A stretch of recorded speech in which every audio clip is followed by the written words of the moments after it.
The massive screen in the Galactic Council's observation chamber displayed a small blue-green planet spinning quietly in the darkness of space. Around the planet, tiny dots moved in careful patterns, the first signs of a developing spacefaring civilization.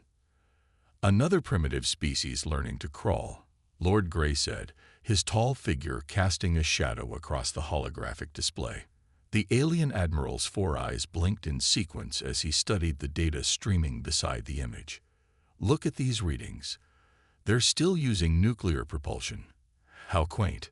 The council members, representing the most advanced species in the known galaxy, gathered around the display with similar expressions of amusement. Their own ships used clean quantum drives and sophisticated gravity manipulation. The sight of Earth's vessels, bulky and seemingly crude, brought quiet chuckles from several members. "Scan complete," Lord Grey announced the technician at the control panel. "The humans have approximately 300 vessels in their defense fleet. Primary weapons appear to be nuclear missiles and primitive energy weapons. Their shields," the technician paused, double-checking the readings. "Their shields wouldn't stop even our smallest scout ships."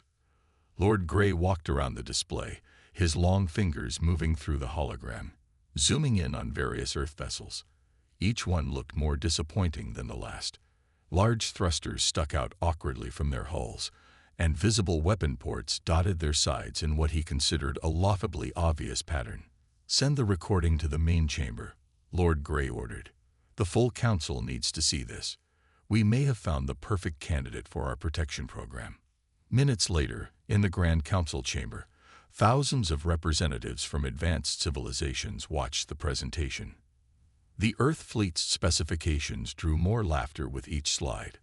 When they saw the humans still used radio waves for some communications, several council members had to stifle their amusement. "Look at the size of those engines," one council member shouted. "They're practically flying fusion bombs." "And those shields," another added. "My personal transport has better protection." Lord Grey stood at the center of it all, enjoying the reaction.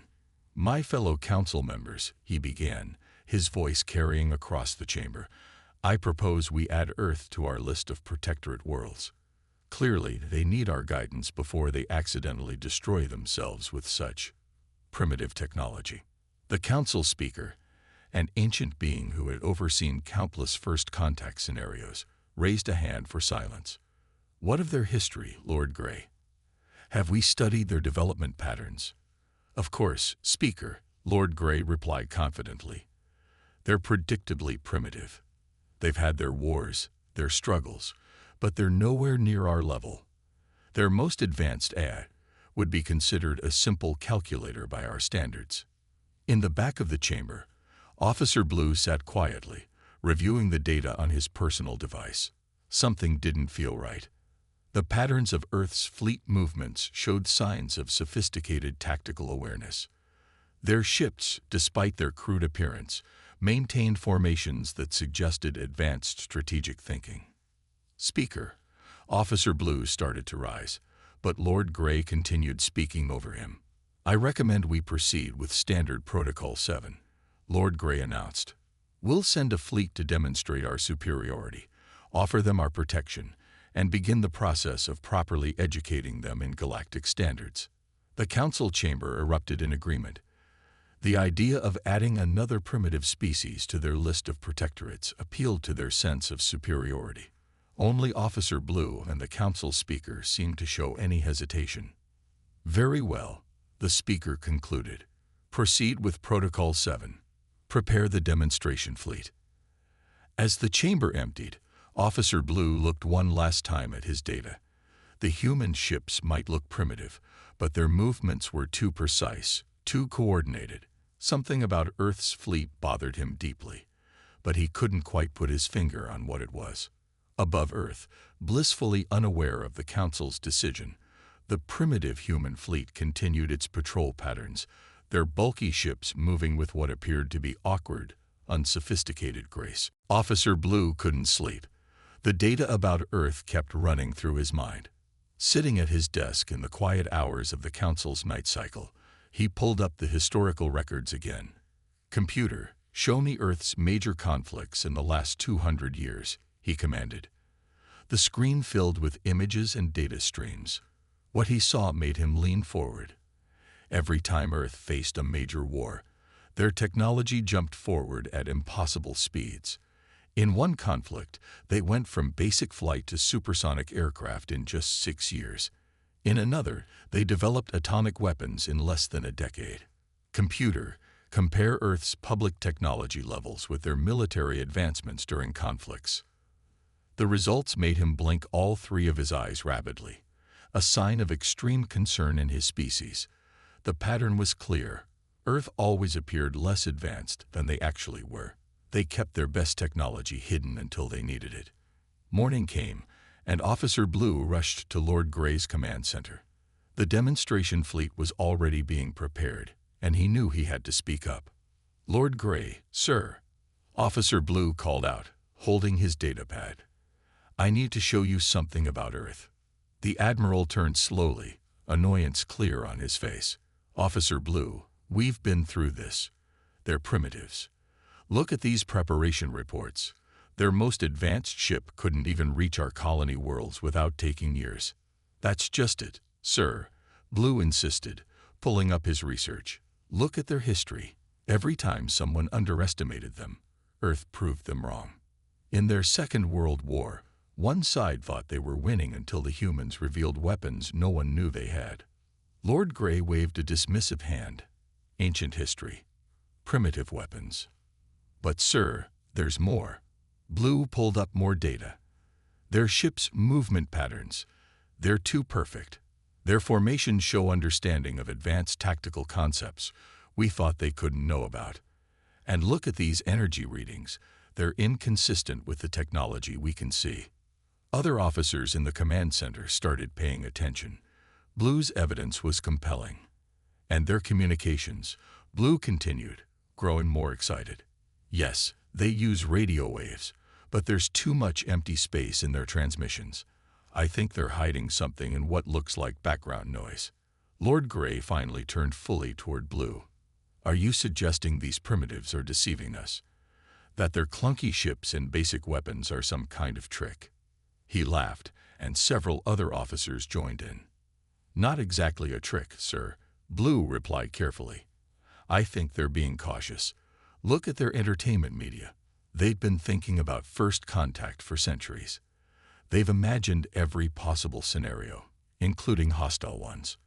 They're prepared." "Prepared?" Lord Gray scoffed. "With those ships, those weapons. Officer Blue, I've seen more advanced technology in abandoned space debris." "That's my point, sir." Blue's voice rose with frustration. "Everything we see about their fleet is exactly what you'd expect from a developing civilization. Almost too perfect. It's like they're showing us what we expect to see." The command center fell silent for a moment. Then Lord Gray stepped closer to Blue, his voice dropping to a dangerous whisper. "Officer Blue, you're letting your imagination run wild. I've led first contact missions for 30 cycles. I know primitive technology when I see it. The demonstration fleet launches tomorrow, and we will show Earth exactly where they stand in the galaxy." "But sir..." "Enough."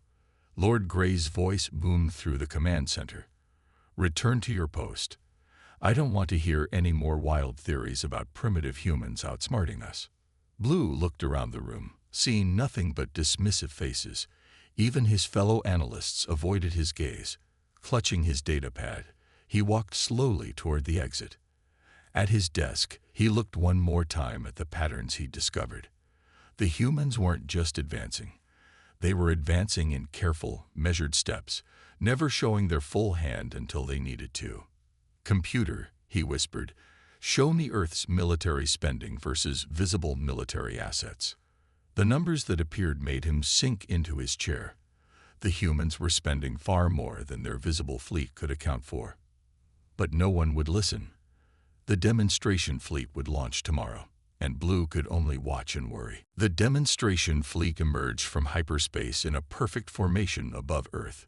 50 ships, each one gleaming with advanced technology, arranged themselves in a display of power that had cowed hundreds of developing civilizations before. On the bridge of his flagship, Lord Grey smiled as he watched Earth's primitive vessels scramble to respond.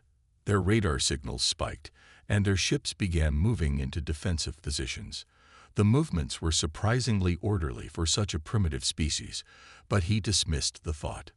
"Open a channel to their leaders," he commanded. "Let's show them how real spacefaring civilizations communicate." The communication officer worked at his console, then frowned. "Sir, the humans are. They're already using our preferred communication frequencies. They're waiting for our transmission." Lord Grey paused. That was unusual. Most primitive species needed guidance to even find the right frequencies. "No matter. Begin the transmission." The main screen lit up, showing a room full of Earth's leaders. Military officers and civilian authorities sat calmly around a large table.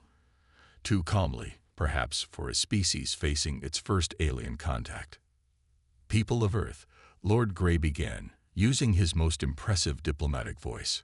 "I am Lord Grey of the Galactic Council. We have observed your civilization and determined that you require our guidance. Your technology is primitive, your methods outdated. We offer you the opportunity to join us as a protectorate species." The humans didn't react with the usual fear or awe. Instead, an older military officer leaned forward slightly. "Thank you for your offer, Lord Grey. I am Admiral Smith. Could you clarify what becoming a protectorate would entail?" "You will surrender military autonomy to the Council," Lord Grey explained. "Your fleet will be upgraded, your technology advanced to acceptable levels. Under our protection, you will learn to be a proper part of the galactic community." Admiral Smith nodded slowly. "And if we decline?" Lord Grey's expression hardened. "That would be unwise. You have 48 Earth hours to accept our generous offer. If you refuse," he gestured, and one of his ships fired a warning shot that vaporized a small asteroid near Earth's moon. "We would hate to see your civilization make the wrong choice." To his surprise, Admiral Smith actually smiled. "We understand completely, Lord Grey. We will discuss your offer and respond within the deadline." The transmission ended, leaving Lord Grey slightly unsettled. He had expected begging, fear, or at least signs of panic. Instead, the humans seemed almost amused. In the Council's observation room, Officer Blue watched the exchange with growing anxiety. He rushed to analyze the humans' response, and what he found made his heart race. "Sir," he called to his supervisor, "the human ships, they're not scrambling in panic. They're moving into a formation that perfectly counters our fleet's position. And look at these energy readings." His supervisor barely glanced at the data. "Of course they're moving their ships. They're trying to look brave in the face of superior force. Stop obsessing over these primitives." But Blue couldn't stop watching. Earth's fleet was indeed moving, but each movement seemed planned, precise. Their primitive vessels maintained perfect spacing, covering each other's apparent weaknesses too well for it to be coincidence. In the next few hours, Blue noticed more disturbing signs. The humans were sending out normal radio chatter. Too normal, as if they wanted everyone to hear it. Their ships were running with engines hot. Exactly what you'd expect from primitive nuclear drives, but the heat signatures were too consistent. On Earth, news channels reported the alien arrival with surprising calm. There were no riots, no mass panic, just ordered preparation. Military bases worldwide went into high alert with practiced efficiency. As the deadline approached, Lord Grey watched Earth's fleet with growing confidence. They hadn't fled, hadn't attacked. Clearly, they knew resistance was futile. His demonstration fleet maintained its imposing formation, ready to teach these primitives their place in the galaxy. But in a small observation room, Officer Blue kept watching the data, and his concern grew with each passing hour. Everything about Earth's response was textbook primitive reaction. Too textbook, as if they were following a script. The 48-hour deadline ticked closer, and the galaxy held its breath. unaware that it was about to learn a crucial lesson about appearances and assumptions. Deep beneath the Rocky Mountains, in a command center unknown to the galaxy above, Admiral Smith stood before a massive holographic display. Around him, Earth's top military leaders watched as real-time data streamed in about the alien fleet. "All ships report ready, sir," his second-in-command reported. "Operation Hidden Hand is go." Admiral Smith nodded, his eyes fixed on the alien vessels floating above Earth. "Show me the real fleet status." The hologram shifted, and the familiar shapes of Earth's primitive ships transformed. The bulky exteriors became transparent, revealing the true nature of humanity's defense force. What appeared to be crude nuclear engines were actually housings for quantum slip drives. The obvious weapon ports were decoys, hiding phase-shifted antimatter cannons. 20 years, Admiral Smith said quietly. 20 years since we first detected their signals. 20 years of preparation, hiding our true capabilities, making them think we were primitive. He turned to face the assembled leaders, and they fell for it completely. A general stepped forward, pointing at Lord Gray's flagship. "Their shields are exactly what our probes predicted. They haven't developed countermeasures for quantum phasing because they think it's impossible for a primitive species to have it." In another section of the command center, scientists monitored the alien fleet's scans. Their quantum camouflage systems were working perfectly. Every scan from the alien ships showed exactly what they expected to see: primitive technology, basic nuclear drives, and simple weapon systems. "Sir," a young officer called out, "we're detecting their scan patterns changing. They're doing a deep analysis of our orbital defense grid." Admiral Smith smiled. "Good. Let them see our primitive satellites. Keep the real grid phased." On screens around the room, Earth's true defensive capabilities were displayed. What the aliens saw as simple satellites were actually nodes in a planet-wide quantum defense network. The outdated radar stations dotting Earth's surface housed sensors more advanced than anything the Galactic Council had developed. "Admiral," his second-in-command said, "word from the quantum lab. The alien fleet's shield frequencies have been fully mapped. We can bypass them any time." A hush fell over the command center. This was the moment they had prepared for since first detecting alien signals 2 decades ago. Earth had made a crucial decision then, to hide their rapid technological advancement, to appear weak while growing strong. "Show me the fleet's true combat readiness," Admiral Smith ordered. The hologram changed again. Earth's ships were positioned perfectly, each one capable of targeting multiple alien vessels. The clumsy formations were actually an advanced combat pattern, developed specifically for their hidden weapons. "Their arrogance worked in our favor," a general commented. "They never thought to look deeper than our surface appearance, just as we planned." Admiral Smith walked around the hologram, examining the alien fleet from all angles. "Status of civilian evacuation protocols. Complete, sir. All major population centers have their quantum shields ready. The backup grid is charged and phased. As far as the aliens can tell, we're just running to conventional bunkers." The Admiral stopped at his command station, and our message to the Council. A communications officer spoke up. "Ready to transmit, sir. The quantum burst will hit their entire network at once. They won't know what hit them." "Their own scans are helping us," a scientist added. "Every time they look for primitive technology, our systems learn more about their capabilities. We now know more about their fleet than they know about ours." Admiral Smith checked the time. The aliens' deadline was approaching. Soon, they would learn that humanity had been preparing for this moment for a very long time. "Status of the Omega Protocol?" he asked quietly. His second-in-command checked a secure terminal. "Ready, sir.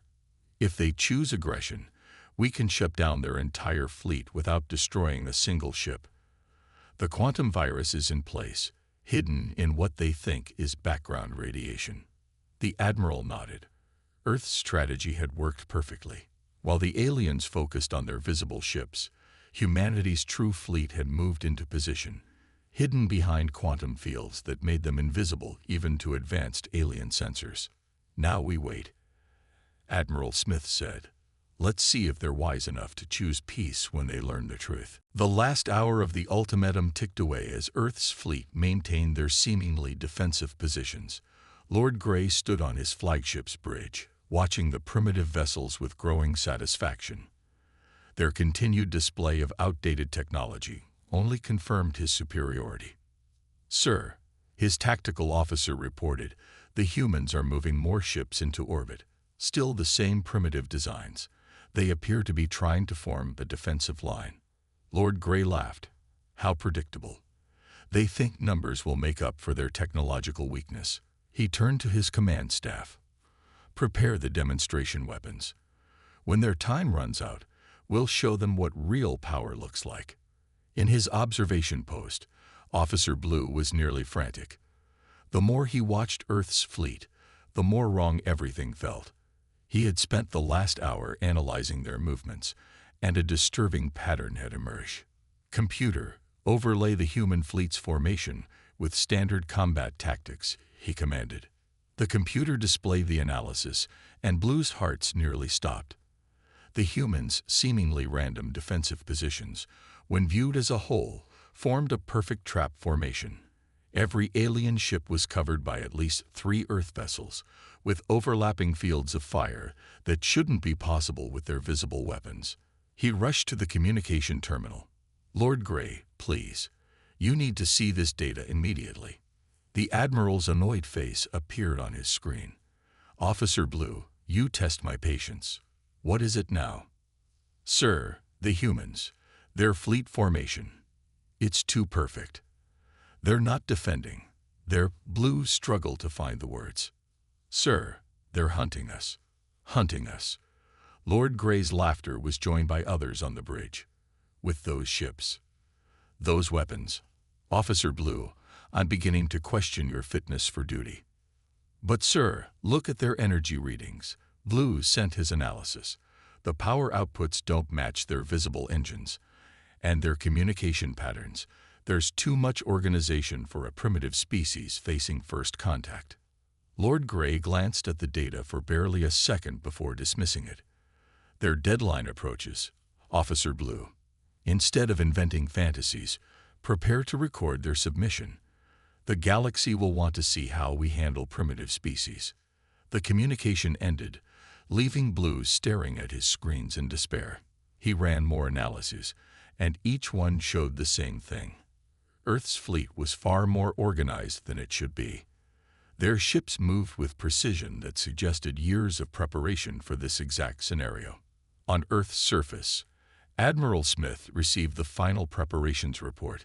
Every ship was in position, their true weapons hidden behind quantum camouflage. The alien fleet remained exactly where they wanted them, blind to the trap they had walked into. Admiral, his tactical officer reported, the aliens are charging their demonstration weapons. They're targeting our primitive defense satellites. Smith nodded calmly. Let them. Those satellites are empty shells anyway. Status of our real weapons. All systems phased and ready, sir. They still haven't detected anything beyond what we want them to see. In orbit, Lord Grey's fleet began final attack preparations. Their sensors showed Earth's primitive vessels making clumsy attempts to protect their vulnerable satellites. It was almost sad. He thought how outmatched they were. 10 minutes to deadline, his command staff announced. The humans still show no signs of surrendering. Their loss, Lord Grey said confidently. Prepare to fire the first demonstration shot. Target their largest satellite. Let's show them what real space weapons can do. Officer Blue watched in horror as the alien fleet moved into attack positions. The humans didn't react with panic or fear.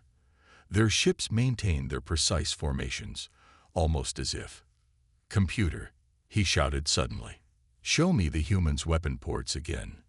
The analysis appeared, and Blue's suspicion was confirmed. The visible weapon ports on Earth's ships were too obvious, too exposed. No species, no matter how primitive, would design warships with such clear vulnerabilities unless— "They're not weapon ports at all," he whispered. "They're decoys." But it was too late. The deadline was almost up, and the demonstration fleet was committed to its course. Lord Grey's ships moved into their final positions, unaware that they were exactly where Earth wanted them to be. The trap was set, and the galaxy was about to learn a harsh lesson about underestimating humanity. "Time's up," Lord Grey announced, his voice carrying across the command channel to his entire fleet.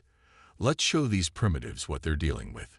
Just as he opened his mouth to give the fire command, something changed.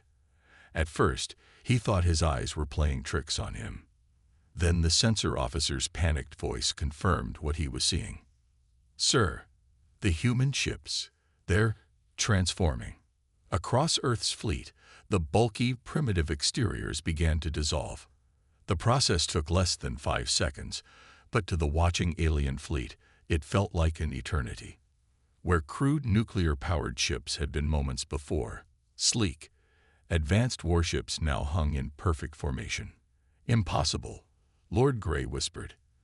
The clunky engines disappeared, revealing quantum drive systems more advanced than anything in the Council's fleet. The obvious weapon ports vanished, replaced by smooth hull plating that hummed with contained energy.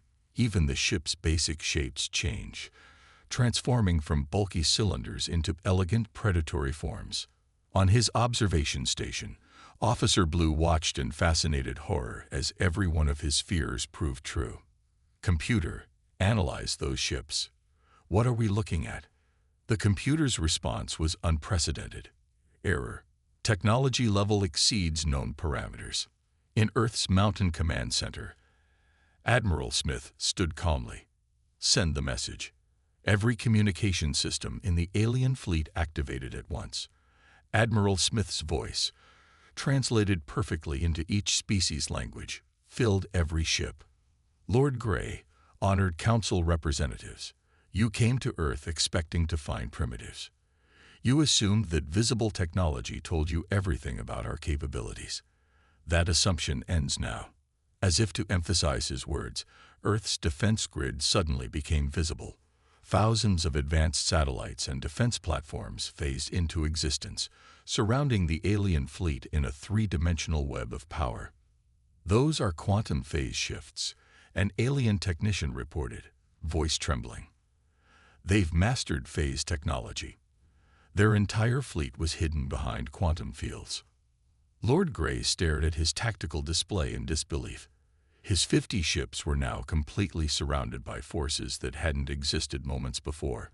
Every sensor told the same story. Earth's military technology was generations ahead of their own. "But your ships," he managed to say. "The nuclear drives, the primitive weapons." Admiral Smith's voice carried a hint of amusement. "Camouflage, Lord Grey. We detected your civilization's signals 20 years ago. We knew first contact would come eventually. Rather than announce our presence, we watched. We learned. We prepared." The alien fleet's sensors continued to light up as more of Earth's true capabilities were revealed. What they had dismissed as background radiation was actually a network of quantum communication buoys. The simple radar stations on Earth's surface were revealed to be nodes in a planet-wide quantum defense grid. "Sir," Lord Grey's tactical officer shouted, "their weapons, they're unlike anything we've seen. Our shields, they might as well not exist." Officer Blue, watching from his station, finally understood. "They knew," he whispered. "They knew we were coming. Everything we saw was exactly what we expected to see. They played on our arrogance perfectly." Admiral Smith's voice continued, calm and measured. "Your demonstration fleet now has a choice, Lord Grey. You can power down your weapons and open peaceful diplomatic channels as equals, or—" He left the threat unspoken. He didn't need to spell it out. Every alien sensor officer was reporting the same thing. Earth's weapons were locked on every vital system of every ship in their fleet. The humans could disable or destroy them before they could even think about raising shields. Lord Grey, for the first time in his long career, felt true fear. The primitives he had mocked hours before now held his fleet at their mercy. Worse, they had done it by simply letting his own arrogance blind him to the truth. "The choice is yours," Admiral Smith concluded. "But choose quickly. We've waited 20 years to have this conversation. We won't wait much longer." The galaxy was about to learn that humanity had never been primitive. They had simply been patient. Lord Grey had mere seconds to make his decision. But before he could speak, one of his ship captains panicked. The alien vessel charged its main weapons, aiming at Earth's largest warship. It was exactly what Admiral Smith had been waiting for. "Execute Omega Protocol," Smith commanded calmly. What happened next would be discussed in the Galactic Council for centuries to come. Earth's fleet moved with impossible precision, their actions so perfectly coordinated that it seemed like a single mind controlled every ship. 15 seconds, that's all it took. In the first 3 seconds, quantum fields rippled across space. The alien fleet's shields flickered and died, their advanced defense systems rendered useless by technology they didn't even understand. "Our shields," Lord Grey's tactical officer screamed. "They're not just down, they're completely gone." By the 5th second, targeted electromagnetic pulses froze the alien weapon systems, not with brute force, but with surgical precision. Each pulse was perfectly calibrated to disable specific systems without causing any damage to the ships or their crews. "We can't fire," the panicked captain reported. Nothing responds. 7 seconds in, Earth's ships executed a maneuver that should have been impossible. Each human vessel split into 3 smaller craft, tripling their numbers instantly. The alien fleet found itself surrounded by a swarm of advanced warships, each one capable of ending the battle alone. "How?" Lord Grey whispered. "Their ships just multiplied." 10 seconds, Earth's quantum defense grid activated. A web of energy enveloped the alien fleet, but not to destroy them. Instead, it locked every ship in place with artificial gravity fields, preventing both movement and emergency jumps to hyperspace. "We're trapped," Officer Blue reported from his observation post. "They could have done this at any time. They were just waiting to see what we'd do." At 12 seconds, every alien computer system received the same message. A complete technical readout of their own ships, including weaknesses even their builders didn't know existed. The message was clear. Earth knew everything about them. "They've been studying us for years," Officer Blue realized. "Every scan we made of their primitive fleet, they were scanning us back. Learning. Planning." The final 3 seconds demonstrated humanity's true power. Earth's ships fired a synchronized pattern of quantum beams. Each beam threaded through space with perfect accuracy, hitting specific points on each alien vessel. Not to destroy, not to kill, but to demonstrate that they could. When the 15 seconds ended, Lord Grey's mighty demonstration fleet hung powerless in space. No shields, no weapons, no engines, no casualties. Admiral Smith's voice filled their ships again. "Now then, let's try this again. You have 1 minute to signal your surrender, or we'll be forced to demonstrate our actual combat capabilities." What you just saw was our fleet operating at 10% power. In the Council Observation Center, Officer Blue pulled up the sensor readings from the brief display of Earth's power. The numbers stunned him. The energy levels, the technology, the coordination, it was beyond anything in Council records. "Send the signal," Lord Grey ordered, his voice heavy with defeat. "Signal our surrender." Within hours, the Galactic Council convened an emergency session. The footage of Earth's 15-second victory played on every screen. The species that had mocked humanity's primitive fleet watched in silence as their best ships were disabled with casual ease. Admiral Smith addressed the Council directly. "Let us be clear. We have no interest in conquest or dominion. We hid our true capabilities because we wanted to see how you would treat a seemingly weaker species. You failed the test." He paused, letting his words sink in. "Earth will join the Galactic Council. as equals, not as a protectorate. And we will help reform this council into something better. A true community of species where technological advancement is measured not by the power to destroy, but by the wisdom to know when not to. The council chambers erupted in chaos as the gravity of the situation became clear. Humanity hadn't just outsmarted them. They had completely changed the balance of power in the galaxy. And they had done it in 15 seconds.